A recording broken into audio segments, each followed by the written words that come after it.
Today here we are with the Jean Monnet Center of Excellence EUPOLTRANS, which is a Erasmus Plus project that is done at Caucasus University. Our project deals with the transposition of EU laws into Georgian legislation, and we have about 7 experts who are working in various areas like consumer protection, competition, labor law. My area of expertise is common foreign and security policy, and I'm very honored to have a chance to ask you expert questions about EU and common foreign and security policy. So before we start with the interview, I will just underscore that Mr. Richard Iangssi is a senior fellow in the Democracy, Conflict and Governance program at Carnegie, Europe, and he also works at the University of Warwick, and his area of expertise is EU foreign policy and international democracy. Mr. Iangssi, my first question is, how has Russia's war on Ukraine transformed EU's common foreign and security policy? What are key lessons learned from EU's response to Russian aggression so far, and how can they be applied to future crisis? Do you think these lessons will be translated into more decisive CFSP decision making? I think the general feeling amongst analysts and diplomats is that the Russian war on Ukraine has acted as a catalyst for an improvement in European foreign and security policy. It's clear that in the wake of the war, CFSP has strengthened in many important senses. There's a sense of greater unity on many policy issues. The EU's moved more quickly, in a more agile way than many might have predicted. And of course, it's gradually moved into cooperating more effectively in areas of hard security. So I think it's undeniable that the war has had this positive impact on CFSP, and the EU will come out of the crisis looking like a different kind of international actor to some extent. My own assessment is a bit more nuanced. I think the positive impacts of the war are quite significant, but there are many areas of the CFSP that have not improved, and in fact might even have weakened over the last 2 or 3 years. First of all, one would understand that from a Ukrainian perspective, for people in the EU to be talking in positive terms about improvements to policies might look a little bit incongruent. I mean, in a way, it's tragic that such a war was necessary to prompt the EU into more effective foreign policy coordination. So I can keep that perspective in mind. But in terms of the overall performance of the CFSP, I think we need still to wait and see how the impact of the war will evolve. A lot will depend on the way that the war unfolds on the ground. And we do need to be careful of one thing, which is not to overly generalize from the way the EU has performed in relation to the Ukraine conflict to other areas of foreign policy. It may be that the EU's response to the war on Ukraine is slightly different from its reaction to other crises. We're seeing this very obviously in Gaza at the moment in response to the spate of coups across the Sahel region of Africa over the last couple of years, and other international crises as well. So the fact that the EU has stepped up several gears in its foreign policy in relation to Ukraine does not mean that it's improved its CFSP across the board on all issues on a global level. The EU does tend to have made this claim over the last couple of years, but I'm not yet convinced that's really the case. So like most analysts, my assessment would be that the war has had this positive catalytic effect on CFSP in some areas, but I'm not sure it's a complete game changer, at least yet.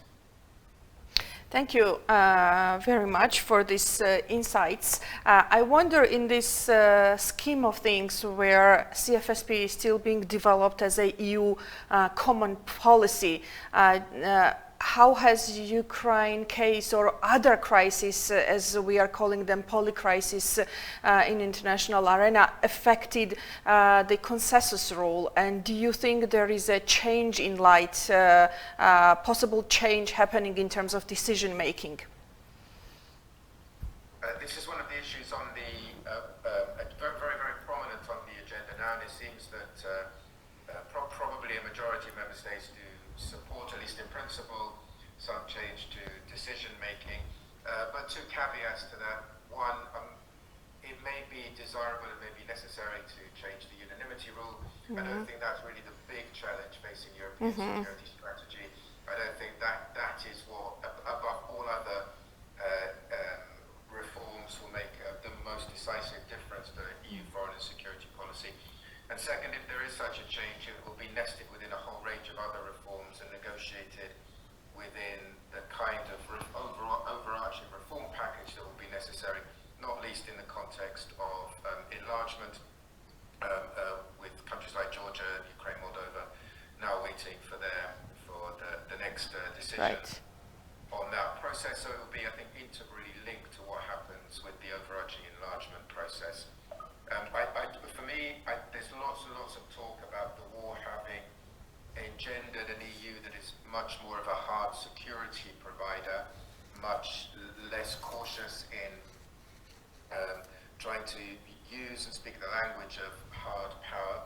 Again, to some extent, I think that is the case, but there are still many other areas of the EU's reaction to the poly crisis that are still struggling and still need many quite significant improvements. For me, although all our focus over the last couple of years, over the last year and a half, has been on Ukraine, for me the era of poly crisis obliges the EU and other international actors to approach crises in quite a different way. The challenge really is in linking together all these different areas of what people refer to as the poly crisis, which is about conflict, it's about hard security, it's about military, it's about economics as well, it's about the climate transition and many other issues.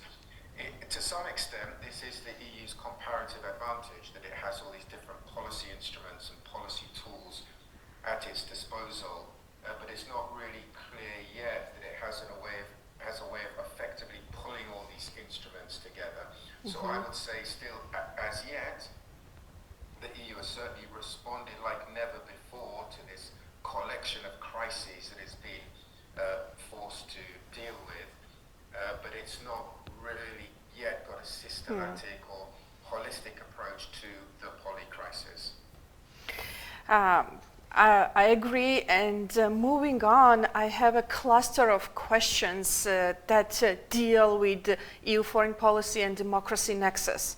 So, do you think that the election results in Slovakia on the one hand, and the results in Poland on the other, as well as ongoing tendencies of de-Europeanization in some member states, for example in Hungary, influences EU's common foreign and security policy? So, more specifically, how does backsliding in democracy, or vice versa, improving democratic credentials, affect EU's ability to speak with one voice?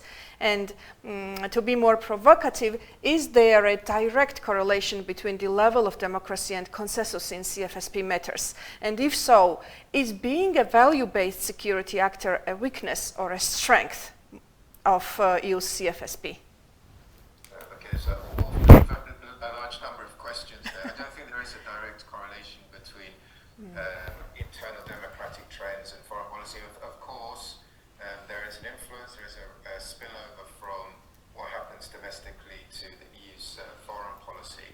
But I think those linkages are quite varied across different countries. It's actually difficult to come down to any single rule or process of linkage between what's happening in particular elections and the EU's overarching foreign policy. I think the results of the Polish election are first and foremost potentially good news for democracy, for Poland getting back to some kind of democratic path. What that means in terms of support for Ukraine or the enlargement process is probably a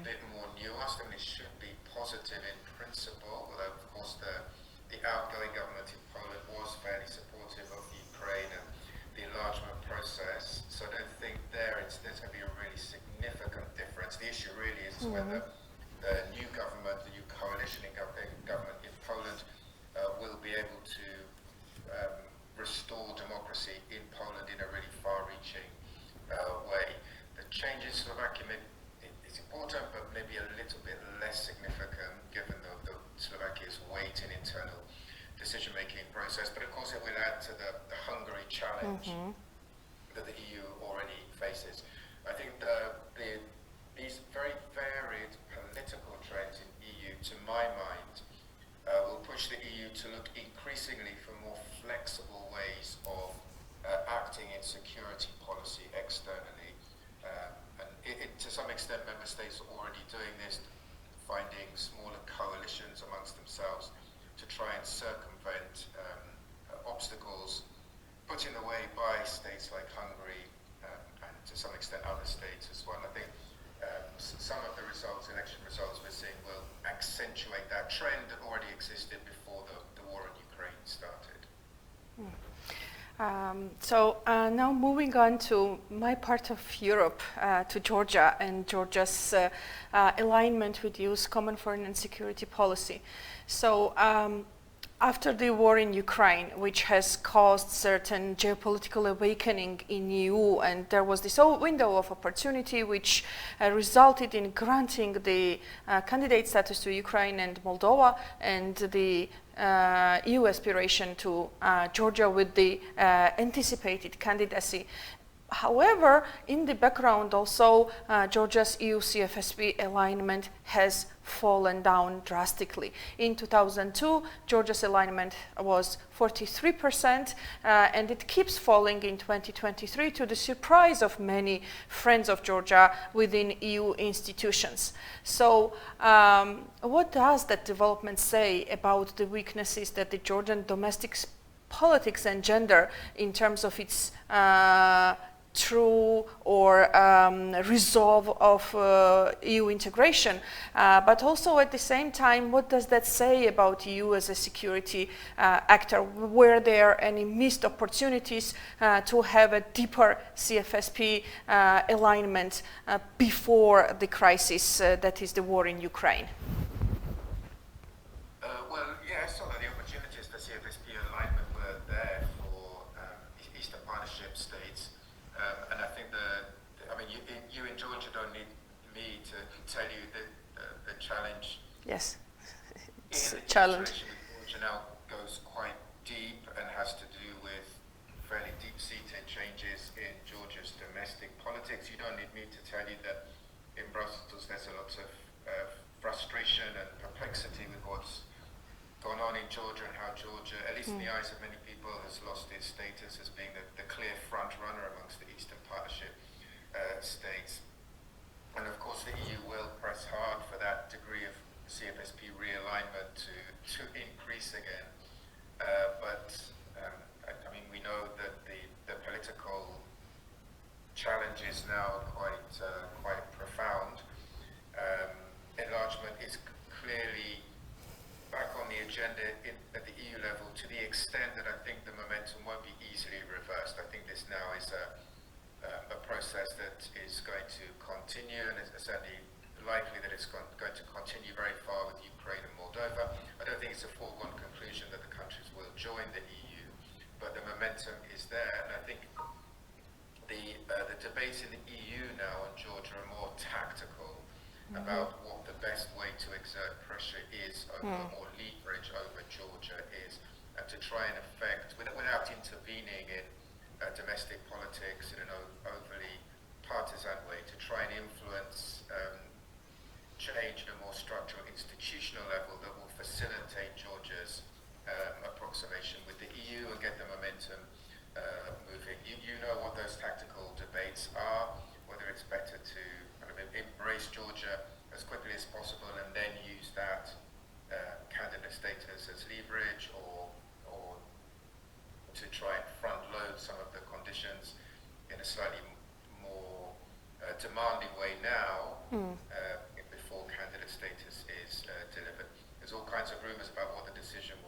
and it's really a tactical decision in terms of the hope of getting Georgia back on the same path that Ukraine and Moldova are following.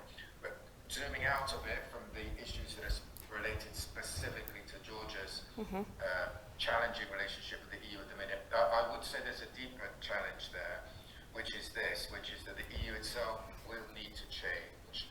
And there needs to be more of a substantive debate about what kind of EU the Eastern candidate states will join, how the candidate states themselves will affect the EU, not just the way the EU will affect those countries, what kind of political entity the EU seeks to be after enlargement could take place. And to my mind, I think it's not just a matter of renegotiating a few bits of the EU budget, but thinking more strategically what kind of security and political entity the EU should be and can be once enlargement takes place. Thank you very much for that clarification. It's a hotly debated issue here in Georgia, but it is claimed that CFSP is not part of the 12 conditionalities, although there are experts in the country insisting that CFSP is closely related to the Article 2 and aligning and displaying the spirit of alignment with the EU and being ready to formulate and support consensual foreign policy within the EU is extremely important, but it seems to be tactically left out of the ongoing EU integration talks, although there have been some high-level statements from High Representative Borrell and other foreign ministers of EU that this path must be pursued inadvertently and that Georgia should increase its alignment with EU foreign policy. Yeah, please. This is a good point, and I think Georgians should be very strongly aware of one concern that has risen amongst existing member states over the last few years, which is that they don't want to do anything that risks repeating the experience that the EU has had with Poland and Hungary, particularly with Hungary on the foreign policy side. And there is this nervousness now about a much heightened nervousness about bringing in member states whose foreign policy orientations could prove difficult for the EU to manage. So even if it's not quite as formally part of the 12 preconditions as other reform requirements are, I think it is something that Georgia must expect the EU will be looking at more closely perhaps than it has done in the past. It's already a big issue in the EU's relations with Serbia as well. Right. And I think we can expect this trend, I would say, to deepen in the future, where the EU is looking not just at the traditional internal reform requirements about harmonization with single market laws, environmental laws and the like, but having this much more overarching strategic perspective on the way that candidate states are likely to impinge upon or influence the EU's foreign policy identity, its role in the world. That may not be formalized in quite the same legalistic way, but I would anticipate that will be much more of a factor in the future, and it's one decision that the current Georgian government will have to balance in the way that it's taking, at the moment, the way it's taking forward the country's external orientation. Yes, it is a big debate. There are some pundits claiming that Georgia is unable to fully align with itself with EU foreign and use CFSP, especially in terms of Russia sanctions, because it doesn't yet have the security guarantees or protection of its security from hate and threats because of the position that Georgian government will take. And from that perspective, let's move on to the question of NATO. What role has NATO played in EU's response to the war, and how has this relationship between the two organizations evolved in the last year, and what are the prospects for the future of European security in terms of EU's growing security profile and NATO? And there. So many writers have already pointed to the irony that Russia's invasion of Ukraine has almost reawoken NATO. It's had the opposite effect that Russia sought, and NATO was struggling to retain a security primacy in internal European security issues, and now it's right back at the forefront of those security debates. Your Georgian listeners may know that for many years the EU and NATO were engaged in this rather arcane debate about which of the two organizations had responsibility for which areas of the security agenda and how they could or not cooperate together. That's all now gone, and the two organizations do work much more effectively together. NATO is being galvanized by the war. Your listeners will know that already. So in that sense, the EU security role is now framed in a slightly different way. The focus is on ways in which the EU can act as a body that feeds into the strengthening of overarching European security capacities that are led primarily through NATO. There are still tensions between the two organizations, but the war really has changed that debate quite significantly. It has made the European nations more attentive to core defensive functions and capacity building. Much more of their domestic budgets now are being channeled into military capability building. That, of course, will have spillover effects into other areas of spending and EU policies, but the hard security dimension is now really at the centre not only of EU decision making, but NATO and with other non-EU European countries as well. Quite how that securitization relates to all the other areas of EU policy on climate change and democracy and human rights and so on and so forth is something that's still not clear at the moment. The response to my mind to the war has been a little bit ad hoc. Probably understandably, the EU has been in crisis mode. It's pumped a lot of money into the security area, building up its own defensive functions as well as helping fund Ukraine's military campaign. Most people would say that was necessary and overdue. How it filters into the EU project in a more general sense, I think, is still up in the air at the moment. Wonderful. And one last final question, more general one. What role can Georgia play in new CFSP, being a candidate country soon, or in the future as part of the European Union, hopefully soon? And how can the EU better support Georgia's security and Euro-Atlantic integration, being the small country at the gateway between Europe and Asia? What do you think Georgia's role could be? Without being pessimistic, I would say we have a lot of steps to go through Yes. before we get to the stage of answering these kinds of questions. And I think let's imagine the best of possible scenarios, that the three countries come into the EU, that Georgia, the EU improve their political relations, the war subsides. I think for quite a number of years, the EU's challenges will be in rebuilding more effective relations towards its east, and there I think Georgia will be well positioned to provide some diplomatic strength and capacity and knowledge and expertise for the EU. There will be difficult challenges, as we know, with Azerbaijan, Armenia, Belarus within the region. Difficult political dynamics in the Balkans as well.